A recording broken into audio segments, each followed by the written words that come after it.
freelance. C'est tellement plus avantageux sur le long terme. Après, si on débute ou qu'on n'a pas de réseau, être employé pendant 3-5 ans, apprendre un maximum de choses, en profiter pour développer son réseau, car c'est vraiment la chose la plus importante, et alors ensuite devenir freelance. Je commence mes journées généralement à 9 h et je les finis en moyenne à 18 h. Après, c'est pas du temps effectif. Ça m'arrive dans une journée de travailler 12 heures et des fois 4 heures. J'ai tendance à travailler plus quand j'ai plus de projets que lorsque je dois juste développer les aspects commerciaux de l'entreprise. Ça dépend.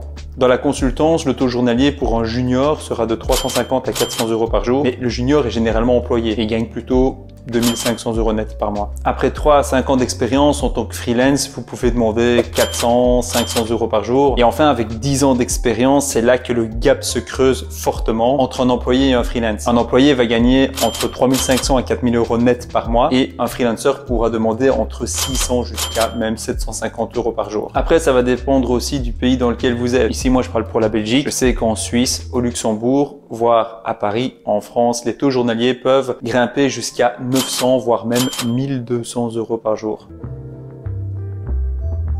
Mon MacBook Pro 16 pouces de toute évidence, Slack pour communiquer avec mon équipe, Figma pour travailler sur les projets, Teams car la majorité de mes clients l'utilisent, mon casque Sony WHM3, mon standing desk de chez Fully, mon double écran MSI pour gagner en productivité.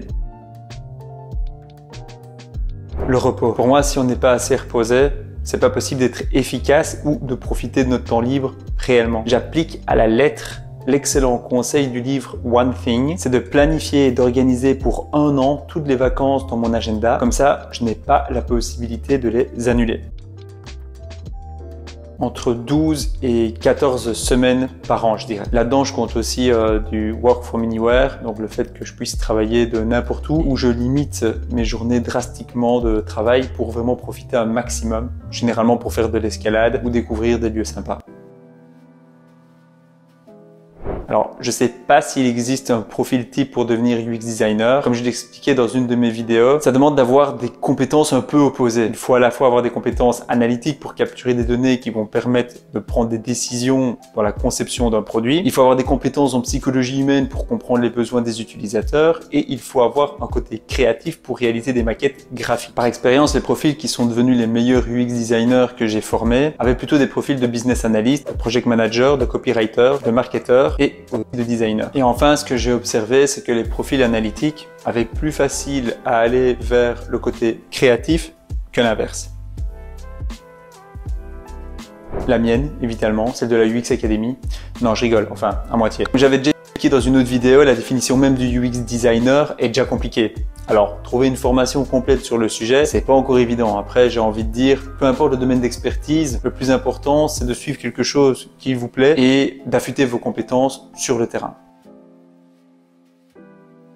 Figma aussi. On peut vraiment aller très loin dans la dynamisation des écrans. J'aime aussi Protopie, qui est plus orienté pour développer des applications natives, mais ça demande une prise en main beaucoup plus conséquente que Figma.